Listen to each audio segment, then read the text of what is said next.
উপযুক্ত দৃষ্টান্তমূলক সাজা হয় সেরকম একটা তদন্ত ফলাফল আসবে আশা করছি।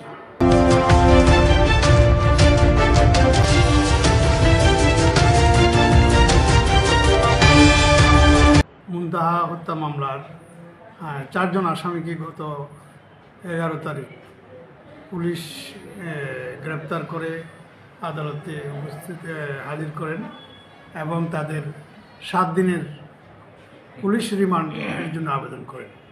বিজ্ঞ আদালত তাদেরকে 5 দিনের রিমান্ড মঞ্জুর করেছিলেন। 5 দিনের রিমান্ড শেষে পুলিশ তাদেরকে পুনরায় কোর্টে হাজির করেছেন। রিমান্ডে থাকাকালীন জিজ্ঞাসাবাদে একজন আসামি শামীমা আক্তার মর্জিয়া সে পুলিশের কাছে স্বীকারোক্তিমূলক জবানবন্দি দিবে বলে জানায় এবং ঘটনার বিষয়ে সে জড়িত আছে বলে পুলিশের কাছে স্বীকার করে।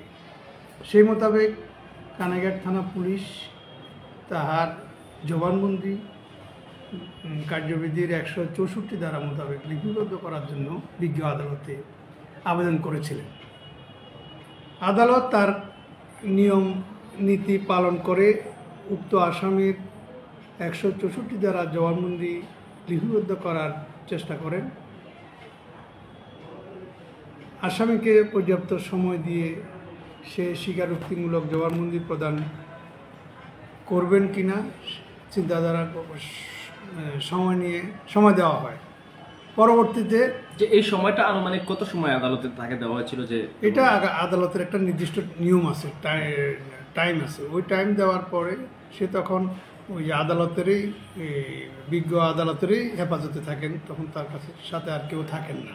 হ্যাঁ, ওই সময় পরবর্তীতে যখন লিপিবদ্ধ করার সময় সে তার জবানবন্দি স্বীকারোক্তিমূলক জবানবন্দি দিতে অস্বীকৃতি জানায়, যার কারণে বিজ্ঞ আদালত তার জবানবন্দি লিপিবদ্ধ করেন নাই।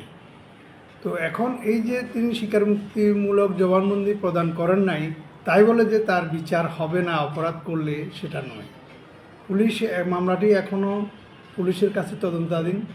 পুলিশ মামলা আসামিদের বিরুদ্ধে জড়িত থাকার বিষয়ে সাক্ষ্য প্রমাণ সংগ্রহ করে সেটা পরবর্তীতে বিজ্ঞ আদালতে অভিযোগপত্র দাখিল করবেন। বাই দিস টাইম তদন্তকালে যদি পুলিশের কাছে মনে হয় এই আসামিগুলোকে পুনরায় জিজ্ঞাসাবাদ করা প্রয়োজন, সেক্ষেত্রে পুলিশ পুনরায় রিমান্ডের আবেদন করতে পারবেন, এতে তো কোনো বাধা নেই। তো মামলা তদন্ত চলতেছে এবং এটার সাথে আমাদের ঊর্ধ্বতম অফিসাররাও মামলা তদারকি করতেছেন। আশা করি একটা ভালো রেজাল্ট তদন্তের ফলাফল পাওয়া যাবে। এটা যেহেতু একটা আলোচিত ঘটনা, এখানে আমরাও এটাকে পুলিশ বিভাগের পক্ষ থেকে অত্যন্ত গুরুত্ব সহকারে বিষয়টা দেখা হচ্ছে। জি, আমি একটু প্রশ্ন করতে চাচ্ছি যে এই যে 164 অর্থাৎ আদালতে স্বীকারোক্তিমূলক জবানবন্দি না দেওয়ার কারণে বাদীর বিচার পেতে কোনো ব্যাগ পেতে হবে কিনা, এই বিষয়ে আসলে যদি কিছু বলতেন। না দিলেই যে সে এই মামলার অপরাধের দায় থেকে মুক্তি পাবে এমনটা নয়। আপনারা জানেন অনেকগুলা মামলার সাজা হয়, সব মামলায় কি আসামিরা স্বীকারোক্তিমূলক জবানবন্দি দেয় না। এটা পুলিশের তদন্তের মাধ্যমে আদালতে বিজ্ঞ আদালতে যখন ঘটনা প্রমাণিত হবে তখনই সে সাজা পাবে, সেটা তদন্তের ফলাফলের উপর নির্ভর করে। জি, আপনিও একটি থানার চৌক ওসি ছিলেন, বিদায় পুলিশ অর্থাৎ এখনো পুলিশ ইন্সপেক্টর হিসেবে আছেন। তো আপনি একটা কথা বলেছেন যে পুলিশ অর্থাৎ পুলিশি জিজ্ঞাসাবাদে রিমান্ডে থাকাকালীন সময়ে সে জড়িত থাকার কথা বলেছে, কিন্তু সে যে মূল হুতা সেই এই ঘটনাটা ঘটিয়েছে এইরকম কোনো তথ্য পুলিশ পেয়েছে কিনা সেটা তদন্তকারী অফিসাররা জানবে। আমি তো কোর্টে করি, তদন্তকারী অফিসারটা সাথে আপনি কথা বললে জানতে পারবেন। আমি ব্যক্তিগতভাবে এখানে কোর্টে আসার পরে তার সাথে কথা বলেছিলাম, সে আমার কাছেও বলেছে যে সে আরও কয়েকজনের নাম বলেছে। আসলে আমার কাছে মনে হচ্ছে সে নিজেই এই কাজটা করেছে, কিন্তু হয়তো বিভিন্ন কারণে বা পরবর্তীতে তার হয়তো মনে হয়েছে যে আমি স্বীকার করলে আমি ফেঁসে যাব, সেই জন্য স্বীকার নাও করতে পারে। তো এটা কোনো বিষয় না। মূল কথা হলো তদন্তে যদি সাক্ষ্য প্রমাণে প্রমাণিত হয় যে সেই এই কাজটা করেছে, এটার উপর ভিত্তি করে আদালত তাকে সাজা দিবে। অতএব তার স্বীকারোক্তি করলো কি করলো না এটা বড় কথা না। জি, এটাকে আরেকটি প্রশ্ন করতে চাচ্ছি যে আদালতে এইরকম একটা চাঞ্চল্যকর মামলার আসামি, অর্থাৎ তাকে আদালতে আনার পরে অনেকেই বলছেন মানে যে সে অনেক স্ট্রং ছিল, সে অত্যন্ত দরিদ্র পরিবারের মহিলা। তো আসলে তার আচরণ, এই বিষয়টাকে আপনি কীভাবে মূল্যায়ন করেছেন যদি একটু বলতেন, এত বড় মাপের একজন খুনিকে?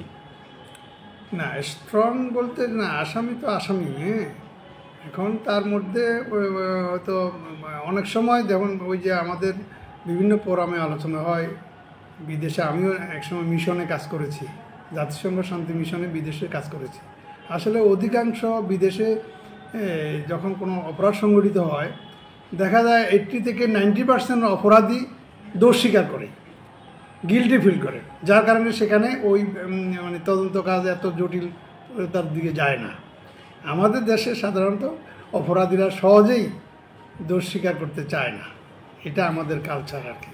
যাই হোক, তারপরও যে অপরাধ করে কেউ পার পাবে এমন না, এটা পুলিশি তদন্তে প্রমাণিত হবে যে সত্যিকার অপরাধী, তার বিরুদ্ধে অভিযোগপত্র দাখিল করা হবে এবং তার সাজা হবে আশা করি। জি, খুব ছোট্ট করে জানতে চাচ্ছি যে এই ঘটনাটা অপহরণের জন্য এই মেয়েকে নিখোঁজ এরপরে হত্যা কিনা, না আসলে কোনো প্রতিশোধের কারণে, এটাকে আপনি কিভাবে আর কি মূল্যায়ন করছেন? জাস্ট আপনার কি মনে হচ্ছে আর কি?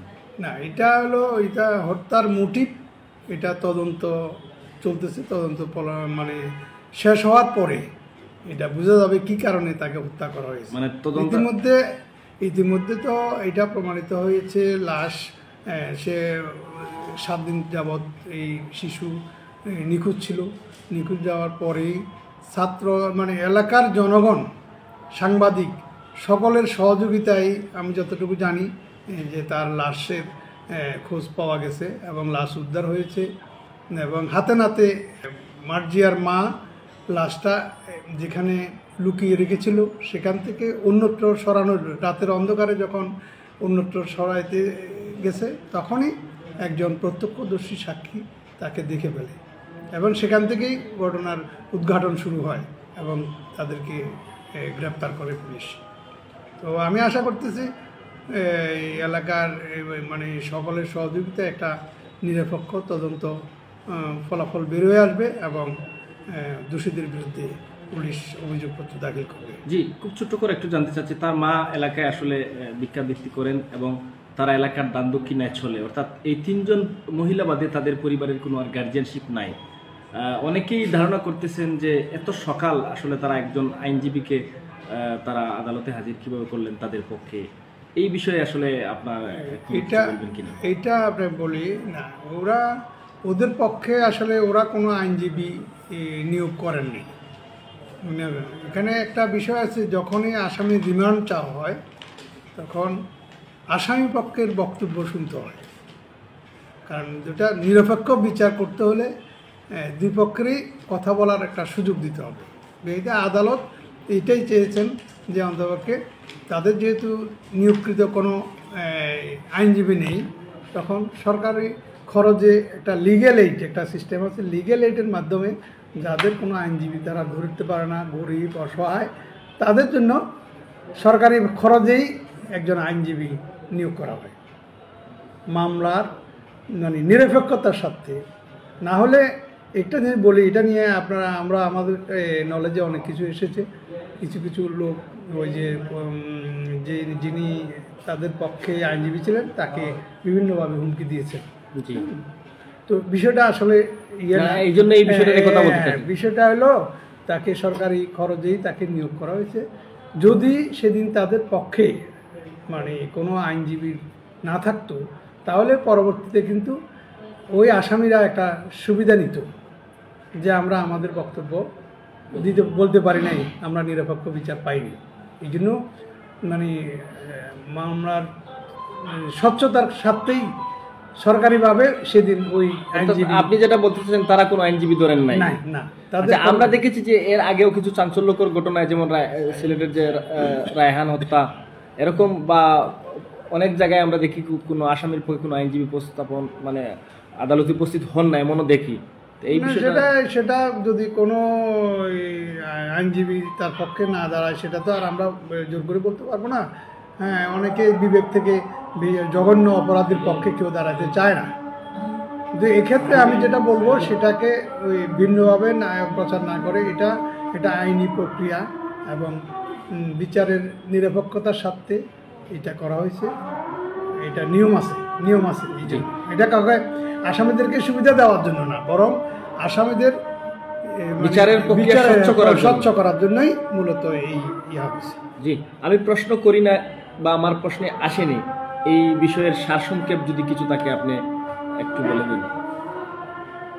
এখানে আমার বক্তব্য হলো যে এই বিষয়টা চাঞ্চল্যকর, এটা সবাই জানে, জাতীয়ভাবে আন্তর্জাতিক বিভিন্ন মিডিয়াতেও এসেছে।